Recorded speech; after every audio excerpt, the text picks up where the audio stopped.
ইব্রাহিম আলাইহিস সালাতু ওয়াস সালামের ঈমান এবং ইব্রাহিম আলাইহিস সালাতু ওয়াস সালামের যে সমর্পণ ত্যাগ, আল্লাহর কাছে নিজের আত্মসমর্পণ করা, এই আত্মসমর্পণ করার উজ্জীবিত হওয়ার মাস হলো জিলহজ মাস। ইব্রাহিম আলাইহিস সালাতু ওয়াস সালাম আর তার সাথে ঈমানদার যারা, তাদের ঈমান কেমন? সূরা মুমতাহিনা 28 নম্বর পারায় এই সূরার 4 নম্বর আয়াতে আল্লাহ বলেন, ক্বাদ কানাত লাকুম উসওয়াতুন হাসানাতুন ফি ইব্রাহিম ওয়াল্লাযীনা মাআ। ইব্রাহিম আলাইহিস সালাতু ওয়াস সালাম এবং তার সাথে যারা ঈমানদার, এই ঈমানদার এবং ইব্রাহিম নবীর মাঝে তোমাদের জন্য উত্তম আদর্শ রয়েছে। ইয ক্বালু লিকওমিহিম ইন্না বুরাআউ মিনকুম ওয়া মিম্মা তা'বুদুনা মিন দুনিল্লাহ। তারা যখন তাদের সম্প্রদায়কে বলল, আমরা তোমাদের থেকে মুক্ত আর তোমরা আল্লাহ ছাড়া যাদের ইবাদত করো তাদের থেকে মুক্ত। কাফারনা বিকুম ওয়া বাদা বাইনানা ওয়া বাইনাকুমুল আদাওয়াতু ওয়াল বাগদাউ আবাদান হাত্তা তুমিনু বিল্লাহি ওয়াহদা। আমরা তোমাদেরকে অস্বীকার করলাম মানে তোমাদের আকীদা বিশ্বাসকে আমরা অস্বীকার করি, কারণ তোমরা আল্লাহ ছাড়া অন্যের ইবাদত করো। তোমরা যে আল্লাহ ছাড়া অন্যের ইবাদত করো, এই ইবাদতটা যে তোমরা করো, এই ইবাদত তোমরা যে করো, এটাকে আমরা অস্বীকার করি, এটা আমরা মানি না। বাদা বাইনানা ওয়া বাইনাকুমুল আদাওয়াতু ওয়াল বাগদা, আমাদের মাঝে আর তোমাদের মাঝে শত্রুতা এবং বিদ্বেষ স্পষ্ট হয়ে গিয়েছে। হাত্তা তুমিনু বিল্লাহি ওয়াহদা, যতক্ষণ তোমরা আল্লাহর উপর ঈমান না আনবা ততক্ষণ আমাদের মাঝে আর তোমাদের মাঝে শত্রুতা থাকবে, বিদ্বেষ থাকবে। এখন আসেন, এই আয়াত থেকে আমাদের শিক্ষা কি? এই আয়াত থেকে শিক্ষা হলো, আল্লাহর জন্য কাউকে মহব্বত করা এটাও জায়েজ, আল্লাহর জন্য কাউকে ঘৃণা করা এটাও জায়েজ। না হয় ইব্রাহিম নবীর সাথে ঈমানদাররা বলতেছে, আমরা তোমাদেরকে প্রত্যাখ্যান করি কারণ তোমাদের বিশ্বাস ঠিক নাই, তোমাদের মাঝে আর আমাদের মাঝে শত্রুতা চিরকাল থাকবে যতক্ষণ ঈমান না আনবা। সহিহ আবু দাউদের বর্ণনা 4681 নম্বর হাদিসের মধ্যে রাসূলুল্লাহ সাল্লাল্লাহু আলাইহি সাল্লাম বলেন, মান আহাব্বা লিল্লাহ ওয়া আবগাযা লিল্লাহি ওয়া আতা লিল্লাহ ওয়া মানাআ লিল্লাহ। যে ব্যক্তি আল্লাহর জন্য কাউকে মহব্বত করে, আল্লাহর জন্য কাউকে ঘৃণা করে, আল্লাহর জন্য কাউকে দান করে, আল্লাহর জন্য কাউকে দান না করে। আবার বলছি, যে ব্যক্তি আল্লাহর জন্য কাউকে মহব্বত করে, আল্লাহর জন্য কাউকে ঘৃণা করে, আল্লাহর জন্য কাউকে দান করে, আল্লাহর জন্য কাউকে দান না করে, ফাকাদ ইসতাকমালাল ঈমান, ওই ব্যক্তি ঈমান পরিপূর্ণ করলো।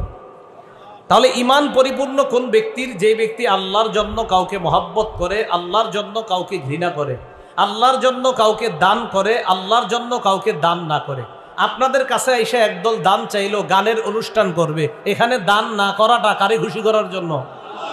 আপনাদের কাছে কেউ আসলো, আইসা বলল 3 জন এতিমকে সহযোগিতা করব, দান চাইলো, এখানে দান করবেন কারে খুশি করার জন্য? তাহলে এখানে দিলেন আল্লাহরে খুশি করার জন্য, আবার দিলেন না আল্লাহরে খুশি করার জন্য। নবী বলেন এটাই পরিপূর্ণ ঈমানের আলামত। এবার আসেন, ইব্রাহিম আলাইহিস সালাতু ওয়াস সালাম এই জিলহজ মাসে আল্লাহর কাছে নিজের আত্মসমর্পণ করে এমন এক দৃষ্টান্ত দুনিয়ার মধ্যে কায়েম করেছেন যে পিতা হয়ে আপন সন্তানকে জবাই করার জন্য গেছেন।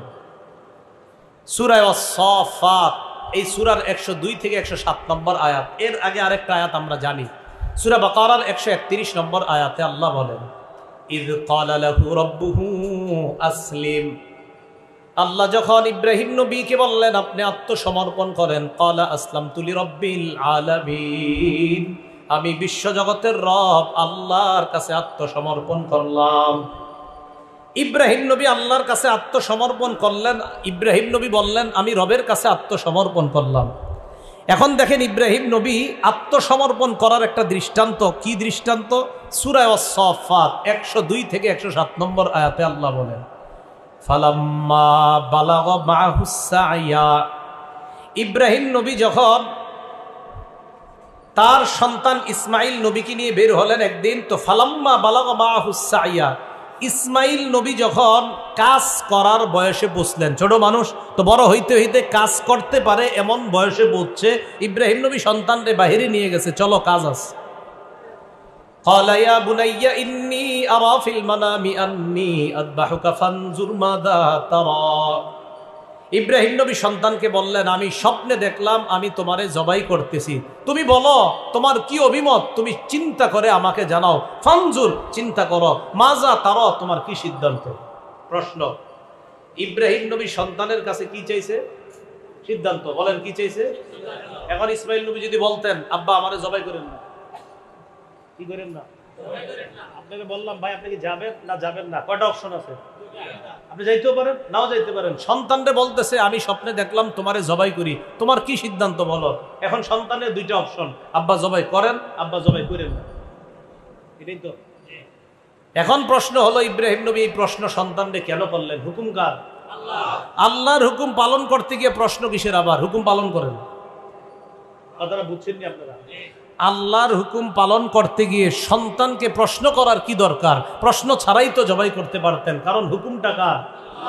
এখন মুফাসসিরিনে কেরাম সুন্দর কথা লেখছে যে ইব্রাহিম নবী সন্তান ইসমাইলকে প্রশ্ন করার উদ্দেশ্য এই না যে সন্তান যদি না বলে জবাই করবে না, আর হা বললে জবাই করবে, এটা না। হা বললেও জবাই করবে, না বললেও জবাই করবে, কারণ হুকুম তো আল্লাহর। নবী ইব্রাহিম শুধু সন্তানকে পরীক্ষা করতে চাইলেন, দেখি আল্লাহর হুকুম পালন করার ক্ষেত্রে আমার সন্তান ইসমাইলের আগ্রহটা কেমন। না আর হা অপশনের কথা না, হা বলুক জবাই করবে, না বলুক জবাই করবে, চাইলেন আমার সন্তান দেখি কি বলে। ইসমাইল নবী জবাব দিয়ে দিলেন, আব্বা আপনি কিসের চিন্তা করার সুযোগ দিছেন? চিন্তার দরকার নাই, আল্লাহ যা বলছে তাড়াতাড়ি পালন করেন, এখনই বাস্তবায়ন করেন। সাতাজিদুনি ইনশাআল্লাহু মিনাস সাবিরিন। আব্বা আপনি আমারে ধৈর্যশীলদের অন্তর্ভুক্ত পাবেন, আল্লাহ চাহেন তো আমি দৌড়ায়া পালিয়ে যাব না, আপনি আমাকে ধৈর্যশীল পাবেন। আব্বা আপনি আল্লাহর হুকুম পালন করেন। এখন আল্লাহ কি বলছে দেখেন, ফালাম্মা আসলামা, তারা দুইজন যখন আত্মসমর্পণ করলেন। একটু বুঝেন এই জায়গায় কোরআন সূরা বাকারার 131 নম্বর আয়াতে আল্লাহ বললেন, ইদ ক্বালা লাহু রাব্বুহু আসলিম। ইব্রাহিম নবীর রব যখন তাকে বললেন, ও ইব্রাহিম আলাইহিস সালাম আপনি আমার কাছে আত্মসমর্পণ করেন, নবী ইব্রাহিম বললেন আমি আত্মসমর্পণ করলাম। সূরা ওয়াস-সাফফাতে আল্লাহ বলে, ফালাম্মা আসলামা, বাবা এবং ছেলে দুইজন যখন আত্মসমর্পণ করলেন। আগে বলছে শুধু বাবার কথা, এখানে বলছে কার কথা? বাবা এবং সন্তান। কেন? ওই যে বাপ সন্তানকে পরীক্ষা করে নিছে, বাবা তুমি চিন্তা করে দেখো, আমি স্বপ্নে দেখছি তোমারে জবাই করি, তুমি বলো কি করব? সন্তান কয় ইফআল মা তুমার। আব্বা আল্লাহ যা বলছে এটা পালন করেন। এখন আল্লাহই কোরআনের মধ্যে সিদ্ধান্ত দিয়ে দিলেন, ফালাম্মা আসলামা, বাবা এবং ছেলে দুটোটাই আমার কাছে আত্মসমর্পণ করছে। ওয়াতাল্লাহু লিল জাবিন, এবার ছুরি চালাইছে সন্তানের গলায়। একটু চিন্তা করেন তো, আপন বাপ আপন ছেলে, এরকম না যে সৎ, ছেলের গলায় ছুরি চালাইছে। আল্লাহ ডাক দিলেন, ওয়ানাদাইনাহু আইয়া ইব্রাহিম ক্বাদ সাদ্দাকতার রুইয়া। আমি ইব্রাহিমকে ডাক দিলাম, ডাক দিয়ে বললাম আপনি সত্য, আপনি যেই স্বপ্ন দেখেছেন এই স্বপ্ন আপনি সত্যে পরিণত করলেন। আপনি স্বপ্নে দেখছেন সন্তান জবাই করেন, এই যে স্বপ্নটা এটা আপনি সত্যায়ন করেছেন। এখন একটু বুঝেন এই জায়গায় স্বপ্ন দেখাইছে কে? এখন স্বপ্ন দেখার পরে নবীদের স্বপ্ন ওহী, ইব্রাহিম নবী ছুরি চালাইতেছে কার হুকুমে? ইব্রাহিম নবীরে আল্লাহ বলতেছে আপনি যে স্বপ্ন দেখছেন এই স্বপ্নটা সত্যে বাস্তবায়ন করছেন। দেখেন বান্দা একজন নবী তার স্বপ্নকে বাস্তবায়ন করেছেন, এই ঘোষণা এই সিদ্ধান্ত আল্লাহ জানায়া দিয়েছেন। আপনি স্বপ্ন যেটা দেখছেন এটা বাস কার্যকরী হয়ে গেছে। ইন্না কাযালিকা নাজজিল মুহসিনিন, আল্লাহ বলেন এইভাবেই আমি ভালো মানুষদেরকে পরীক্ষা করি। মনে রাখবেন আল্লাহ কোরবানি চান, কোরবানি নেন না। কি বললাম? কোরবানি নেন না, আল্লাহ কোরবানি চায়। বান্দা তুমি এটা করো করো করো। আপনি চেষ্টা করতে করতে করতে করতে শেষ স্টেজে পৌঁছে গেছেন, আল্লাহর সাহায্য শুরু হয়ে যাবে। এজন্য আল্লাহ বলে একটু কোরবানি দাও দাও, করো করো করো। আল্লাহ বান্দার থেকে কোরবানি চান, কিন্তু পরিপূর্ণ কোরবানি আল্লাহ বান্দার থেকে নেন না। শুধু দেখে আমার বান্দা চেষ্টা করে কিনা, আমার বান্দা আমার হুকুম পালনে সচেষ্ট হয় কিনা, এটা আল্লাহ দেখেন। পরিপূর্ণতাটা আল্লাহ দান করে দেন। এরপরে আল্লাহ বলেন ইন্না হাদা লাহুয়াল বালাউল মুবিন, এটা স্পষ্ট পরীক্ষা। ওয়াফাদাইনাহু বিযিবহিন আযীম, আমি ইসমাইলের পরিবর্তে বড় একটা প্রাণী দিয়ে কোরবানির ব্যবস্থা করে দিলাম। তখন থেকে মানুষ না, প্রাণী দিয়ে কোরবানির প্রচলন আল্লাহ পাক রব্বুল আলামিন ইব্রাহিম নবীর সুন্নত হিসাবে কিয়ামত পর্যন্ত মুসলমানদের জন্য এই সুন্নতটা আল্লাহ চালু করে দিলেন। সাহাবারা নবীজির জিজ্ঞাসা করলেন, মা হাদিহিল আদাহি ইয়া রাসূলুল্লাহ, হুজুর এই যে কোরবানি করি আমরা, এগুলা কি? ক্বালা সুন্নাতু আবিকুম ইব্রাহিম আলাইহিস সালাতু ওয়াস সালাম, এটা তোমাদের আব্বা ইব্রাহিম নবীর সুন্নত। সুবহানাল্লাহ, একটু বুঝছেন না আপনারা?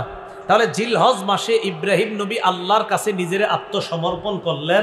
তো জিলহজ মাস এটা আমাদেরকে মনে করায় দেয়, শোনো এই মাসটা আত্মসমর্পণ তো সবসময় করবা, বাকি এই মাস আসলে তোমাদেরকে আমি আল্লাহ মনে করায় দিই। কেন? এই মাসে একটা পরীক্ষা নিছি ইব্রাহিম নবীর কাছে।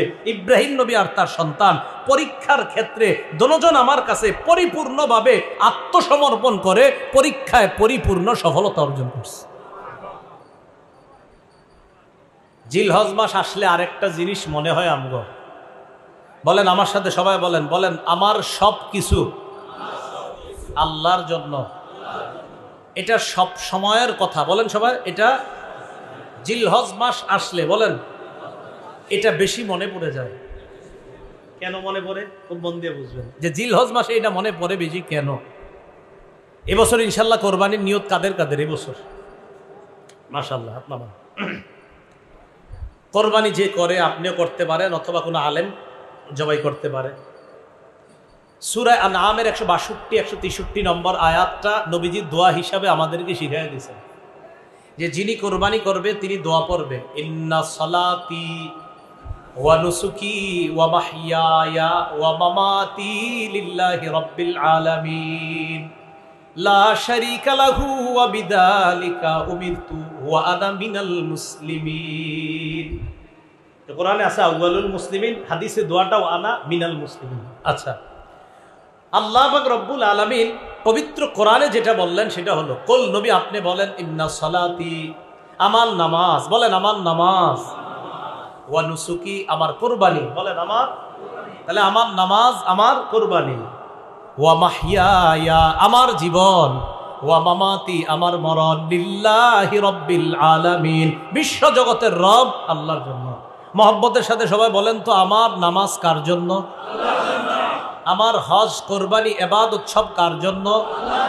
আমার জীবন কার? আমার মৃত্যু কার? তাহলে সব আল্লাহর। এই কথাটার জিলহজে বেশি মনে পড়ে কেন?